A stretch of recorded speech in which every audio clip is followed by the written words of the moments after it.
எல்லாருக்கும் வணக்கம். Cheese kitchen click பண்ணதுக்கு ரொம்ப நன்றி. இன்னைக்கு சீஸ் கிச்சன் சேனல்ல வந்து பூண்டு கொத்தமல்லி சாதம் எப்படி செய்யறதுன்னு பார்க்க போறோம். இன்னொரு வெரைட்டி ரைஸ் ரெசிபி. நிறைய பேர் இந்த வெரைட்டி ரைஸ் ரெசிபிஸ் தான் கேட்டுட்டே இருக்கீங்க. ஸோ இது வந்து ஒரு ஈஸியான ஒரு வெரைட்டி ரைஸ். இது நீங்கள் லஞ்சுக்கும் வந்து லஞ்ச் பாக்ஸ்க்கும் கொடுத்து விடலாம். சூப்பராக இருக்கும். இதை எப்படி நான் செஞ்சேன்னு பார்க்குறதுக்கு மறக்காம சீஸ் கிச்சனுக்கு சப்ஸ்கிரைப் பண்ணுங்க, லைக் பண்ணுங்க, உங்கள் நண்பர்களுக்கும் வீடியோ ஷேர் பண்ணுங்க. இப்போ பூண்டு கொரியாண்டர் ரைஸுக்கு வந்து நான் சில இன்க்ரீடியன்ஸ் வறுத்து அரைச்சிக்க போகிறேன். அதுக்கு கடாயில் நான் வந்து ஆயில் சேர்க்குறேன், சீரகம் சேர்த்துக்கிறேன், அதுலேயே கொஞ்சம் முழு பெப்பர் சேர்க்குறேன், அப்புறம் வெள்ளை எள்ளு.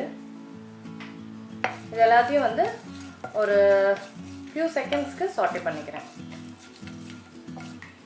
இதில் இடித்த பூண்டு சேர்த்துக்கிறேன், அதுக்கப்புறம் கருவேப்பிலை. இதையும் வந்து ஒரு ஃபியூ செகண்ட் சாட்டே பண்ணிக்கிறேன். இப்போது கழுவுன கொத்தமல்லி சேர்த்துக்கிறேன்.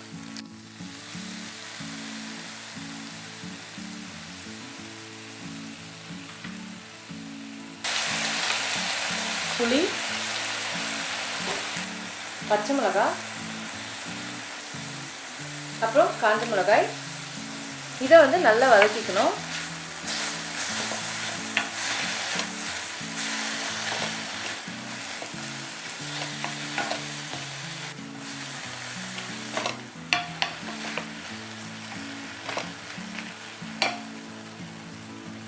இப்போ நல்லா வதக்கியாச்சு. இதை வந்து நான் நல்லா மையாக அரைச்சிக்க போகிறேன்.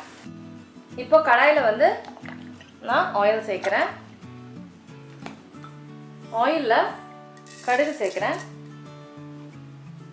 கடுகு வந்து வெடிக்க ஆரம்பிக்கிட்டோம். கடுகு வந்து வெடிக்க ஆரம்பிச்சிருச்சு. ஸோ இப்போ வந்து நான் கிரவுண்ட்நட் சேர்க்குறேன். எந்த வந்து பச்சை கிரவுண்ட்நட்னால அதை வந்து நான் ஃபஸ்ட்டு சேர்க்குறேன். ஸோ உங்களுக்கு வறுத்த கிரவுண்ட்நட்னால் நீங்கள் வந்து லாஸ்ட்டாக கூட சேர்த்துக்கலாம். இது வந்து கொஞ்சம் ஃப்ரை ஆகணும், ஆயிலில் நல்லா கிறிஸ்பி ஆகணும்.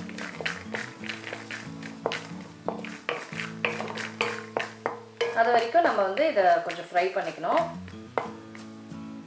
இதோட நான் கொஞ்சம் பெருங்காயம் சேர்த்துக்கிறேன்.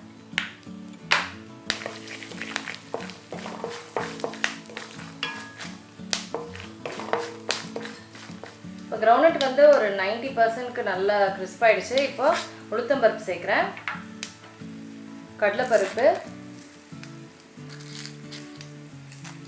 இதோடு சேர்த்து அது இன்னுமே நல்லா கிறிஸ்பி ஆகும். இந்த கடலைப்பருப்பு உளுத்தம்பருப்பு அதுவும் வந்து கொஞ்சம் கலர் மாறணும். அடுத்தது காஞ்ச மிளகாய், பச்சை மிளகாய், அப்புறம் கேஷ்யூ. இதையும் வந்து கொஞ்சம் ஃப்ரை பண்ணிக்கலாம்.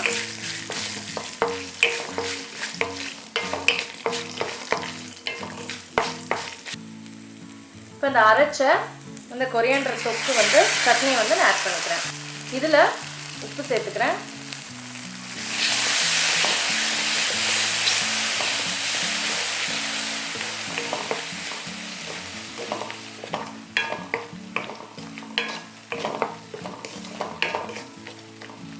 தொக்கை வந்து நம்ம ஒரு 5 minutes நம்ம நல்லா எண்ணெய் பிரிகிற அளவுக்கு குக் பண்ணால் போதும். ஸோ எண்ணெய் வந்து நல்லா பிரிஞ்சிருச்சு. இப்போ நான் வந்து ரைஸ் சேர்க்க போகிறேன்.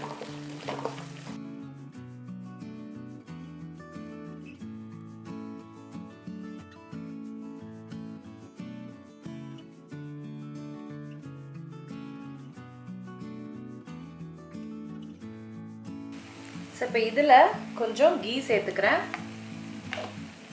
நல்லா மிக்ஸ் பண்ணிக்க வேண்டியதான். இதுக்கப்புறம் அவ்வளோதான் ரெசிபி. நம்ம உப்பு வந்து சரி பார்த்துக்க வேண்டியதான், வேறு எதுவுமே கிடையாது.